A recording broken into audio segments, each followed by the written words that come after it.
federal government is kickstarting its long-awaited gun buyback program. After first banning 2,500 assault-style rifles back in 2020, a pilot program for individuals in Cape Breton, Nova Scotia will begin on October 1st. The government estimates there's about 180,000 firearms that need to be collected across the country, with the budget for the program capped at $742 million. This rollout comes as Canada's Public Safety Minister is in hot water after a conversation he had with his tenant was leaked. CBC has verified the audio. The minister tells his tenant, a gun owner, he would have a very different approach if he could start over from scratch. He also offered to compensate his tenant if the government's buyback for his now banned guns wasn't enough, something opposition parties seized on. On Monday, a minister says that his program won't work. On Tuesday, he says he's going ahead with the program.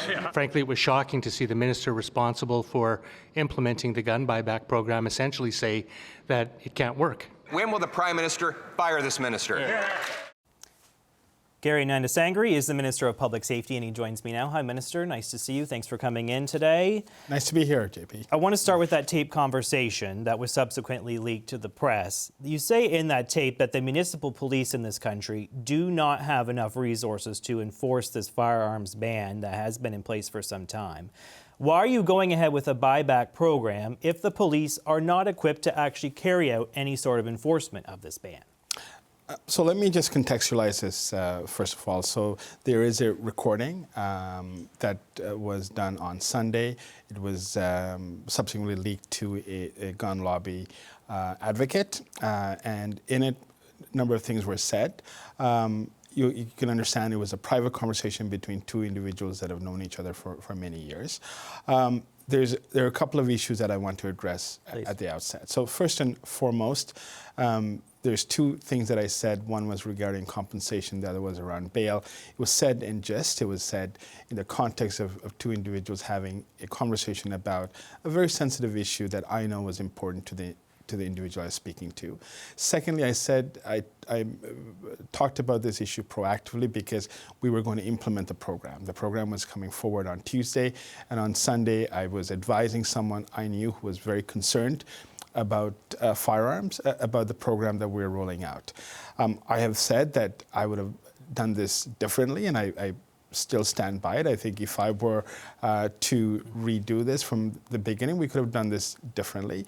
The fact is that many elements of it was done along the way. So my preference would have been to do it earlier, not to cause some confusion. There's 3 different orders in council. I would have preferred to do it as a one-shot order in council that would encapsulate all 2,500 firearms. So a number of things were said, I think, have been taken out of context. But the clear point for me is that I've always believed in this program. I ran on this program.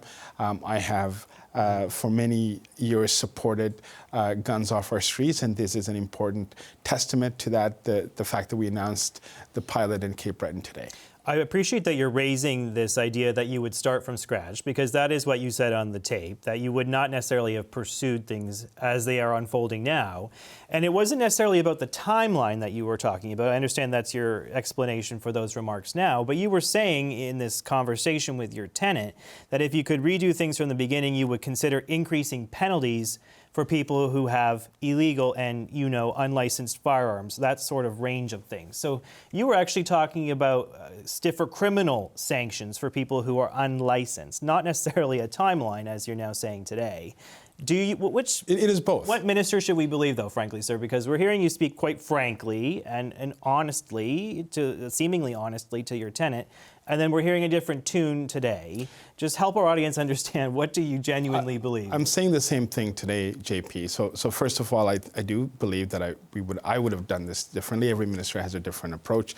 Every journalist has a different approach to covering a story. So I would have done this differently. Part of it is the timing. Part of it is some of the confusion that people may have had. But ultimately, I think we're in a clear, at this point, we're clear in terms of where we're going.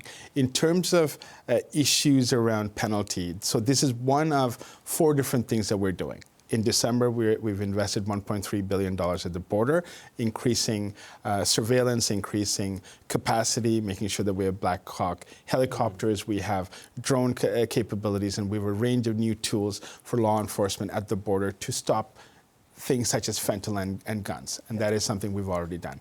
We committed to hiring 1,000 new RCMP and CBSA officers that we anticipate we will do once the budget is done.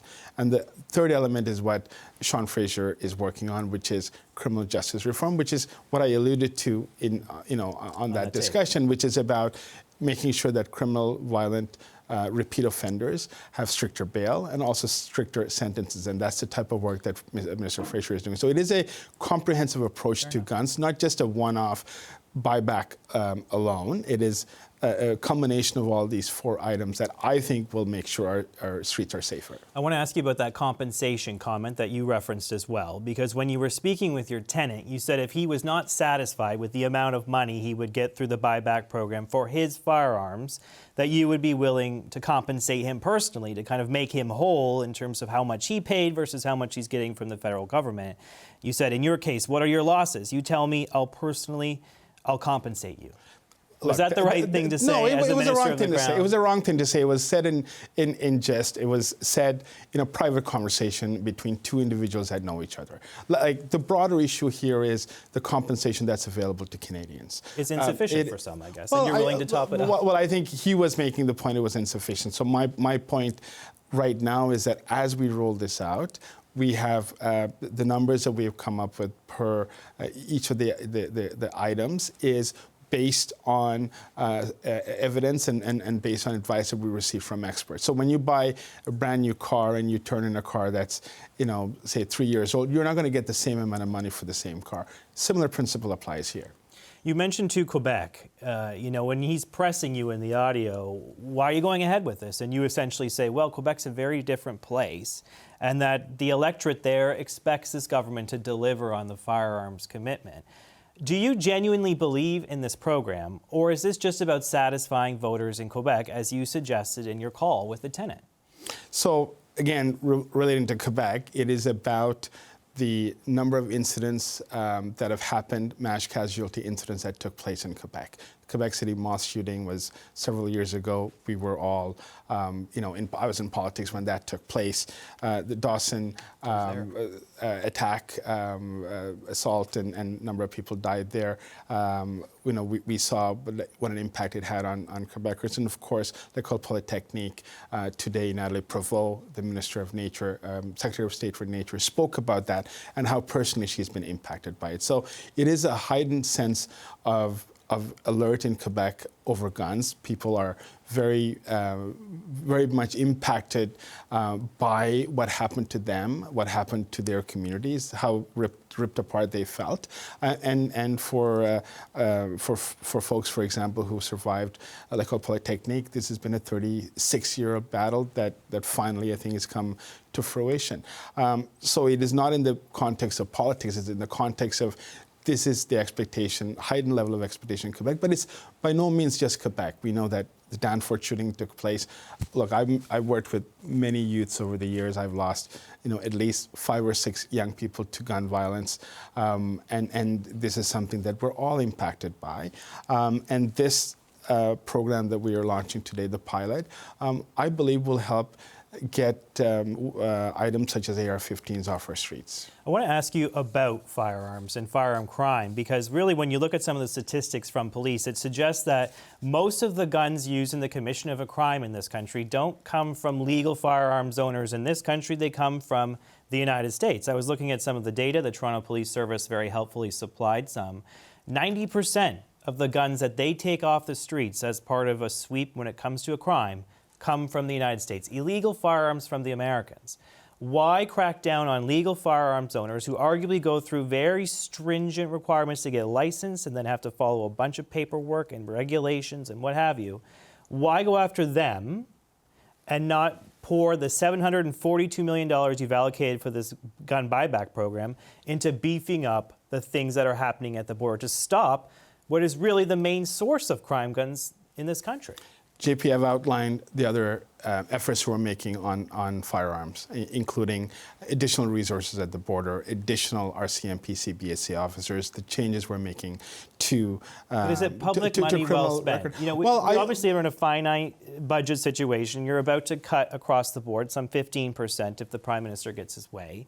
$742 million that is going to be spent on this buyback program. Couldn't you deploy that to other areas, including cracking down on where the guns are actually coming from, where these crime guns are sourced, the United States? Like, I think in this era where money is tight, does it make sense to expend this sort of money and police people who are not largely responsible for the gun crimes that we're seeing? Let's be clear. The funds that are being allocated for this is from previous budgets. So the final tranche of it was from the fall economic statement in 2024. There are roughly between 80 to 90,000 AR-15s in communities. I'm not so sure that that's the appropriate type of firearms to be held in community. I don't think they should be allowed in Canada. That's why we banned it. That's why we are compensating people for taking them off their shelves. We want to. It's a goodwill gesture to make sure that people comply. AR-15s have had lethal consequences in Canada. It's been used in a number of shootings. The mass casualty report in Nova Scotia has recommended that we have restrictions in place for semi-automatics such as the AR-15. At this point, it is the right thing to do in culmination with the other efforts that we're making. I just want to circle back to the first question I asked you about municipal police.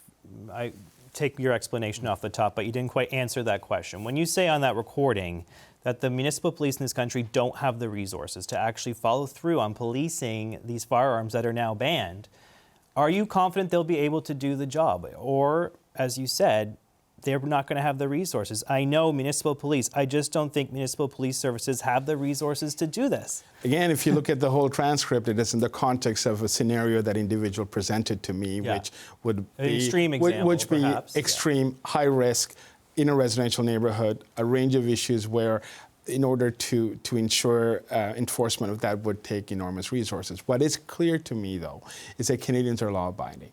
They will comply with the law. Municipal police forces each and every day make sure that Canadians are safe. They implement the criminal code on a range of issues, tens and thousands of issues a day. This is one of those issues where they will have to address it, and it'll be on a case-by-case basis. But in a general sense, when we talk about firearms, oftentimes when somebody passes away, there's maybe some kind of a return of the firearm or surrender to police. It may be found in a context of another law enforcement activity. It may be in the context of a raid. It may be in a range of contexts. So in the scenario presented, that would be hard if that is the type of incident we're looking at. But in a much broader sense, law enforcement have always been able to do their work, and I have every confidence that they will. Some law enforcement, though, are not willing to play ball. We know that the Ontario Provincial Police say they will not participate in this program. They won't facilitate federal efforts to collect these firearms. Are you worried that that's going to be a pattern you see across the country? It's one thing to have the program. You also need law enforcement partners to actually help collect these guns and bring them in. Sure. And there's two elements here. One is the enforcement of the criminal code, which nobody has said they're not going to enforce.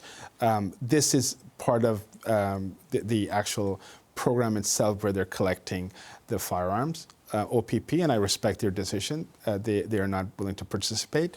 We have three different options for collection. One is through police of jurisdiction. That's what we're doing in Cape Breton, and we will do that in many other jurisdictions. We will also have it available in a mobile pickup possibility, and we may be able to deploy other sources for the collection. So I'm very confident that we can roll it out across the country. And finally, Conservative leader Pierre Poilievre says that you should be fired from your job.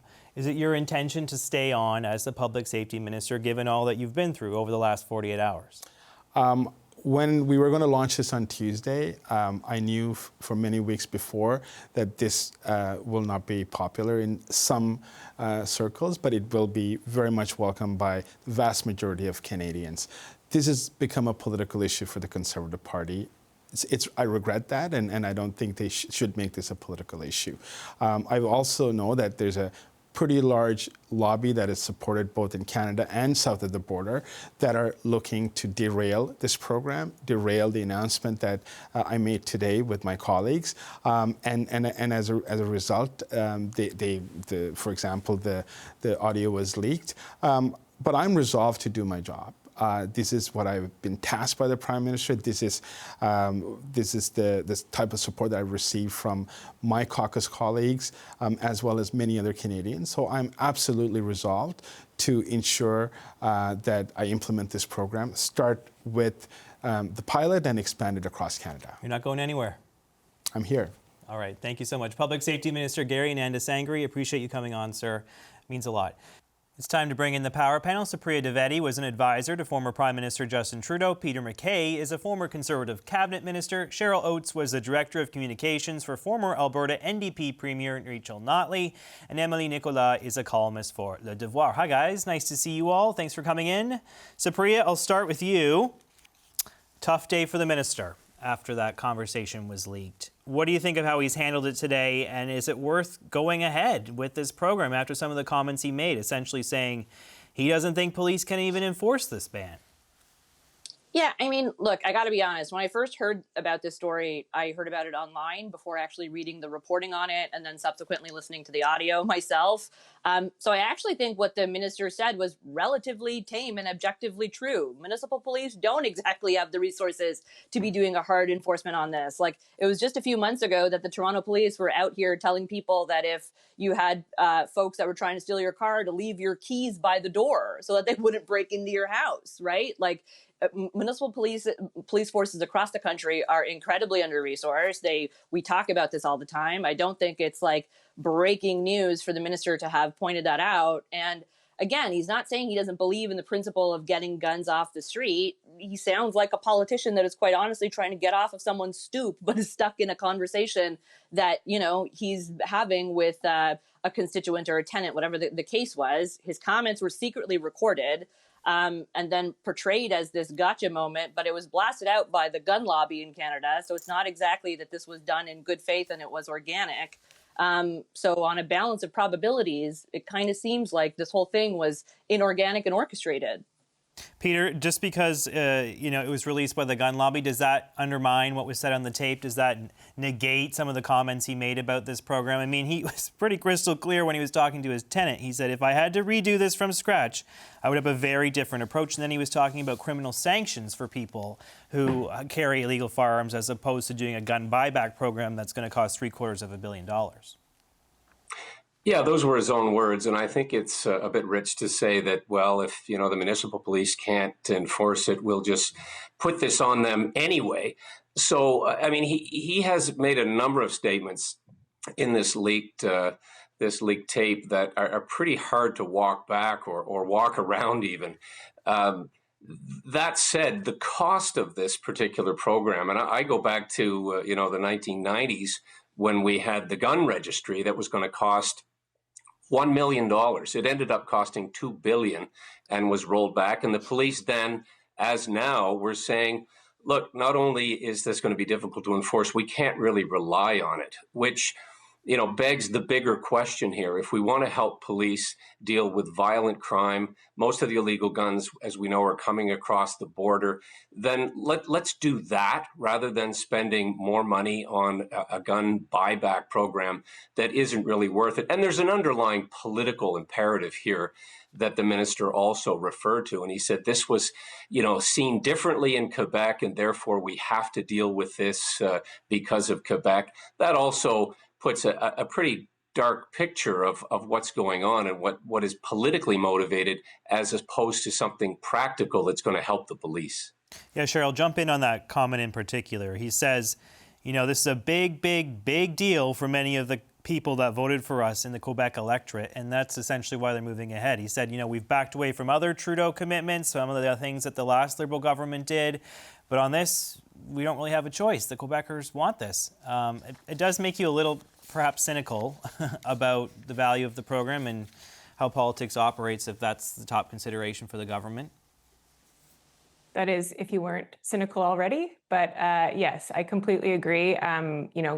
Sort of making clear what the political motivation is behind this really does undermine the program, along with all of the comments made. It is, a disastrous rollout for what was already a controversial program that was an easy target for opposition parties.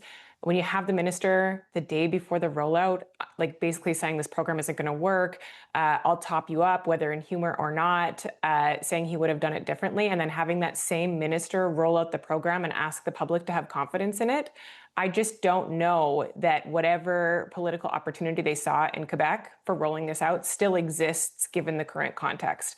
In the comms strategy, like maybe hold the program, delay the program, cancel the program, move the minister, something, but having the story today not be that the government is moving forward with a program that a lot of people wanted, having the story instead be the minister undermines his own program before he rolls it out, I think is a bad day for the federal government. Yeah, Emily, picking up on that one thing there, the minister telling his tenant if he's not satisfied with the amount of money he gets back from the buyback program when he hands in his firearms, the minister tells him, in your case, what are your losses? You tell me, I'll compensate you. So he's offering, it could be in jest. The minister said that some of these comments he was joking when he made them. But for a minister of the Crown to suggest that he would personally pay a tenant of his to make him whole for not being satisfied with a gun buyback program, not a great look, right? It's a sad day for, I wanted to say politics, but I will say policy. It's a sad day for policy in a sense that I do get the difference between politicians bantering and backroom conversation and policies. But this was blurred today in a way that is completely unhelpful. I do think that at this point, given the level of rookie mistake that was made in terms of how you express yourself, if the program should be able to go ahead, there should be a different spokesperson for it. It's also not because the minister said what he said that the program is necessarily all bad. You're seeing basically in the open some of the misunderstandings and opinions, difference of opinions that exist within the Liberal caucus, and the way in which it works when ministers are assigned files and it's not necessarily what comes from their heart, but when it's the political vision of the prime minister, it's not because they look in charge that they're actually in charge of everything. So we saw a little bit of that today, and obviously there's a lot of insensitive material or vocabulary that has been used as well to talk about this issue.